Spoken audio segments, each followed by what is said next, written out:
Adesso non parlo più, mi ha detto che non parlare. Non apro più bocca.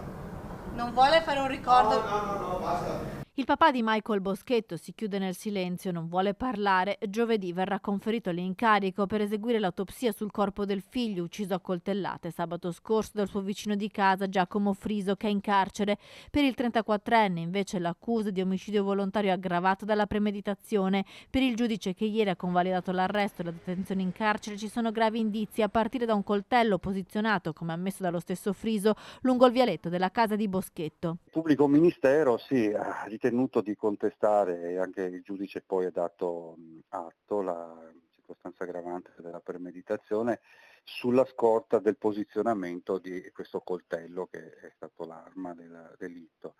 Il contesto però che abbiamo appunto cui ci siamo opposti è che non c'era nessuna preordinazione, se non il fatto che il Friso, come risulta anche da altre testimonianze, da anni era succube delle vessazioni del Boschetto. Questa è la ricostruzione dell'avvocato di Giacomo Friso, Enrico Cogo, dopo l'interrogatorio per la convalida dell'arresto, che parla anche di antiche ruggini tra il presunto assassino e la vittima, il Michael Boschetto, che vivevano entrambi in via Gomiero a Villafranca, uno di fronte all'altro. Il Friso non ha aggredito il Boschetto, ma c'è stata una colluttazione fra i due in cui il signor Friso ha patito 15 giorni di prognosi, salvo complicazioni per lesioni varie. Quindi c'è stato evidentemente uno scontro fra i due, uno scontro che risale anche a una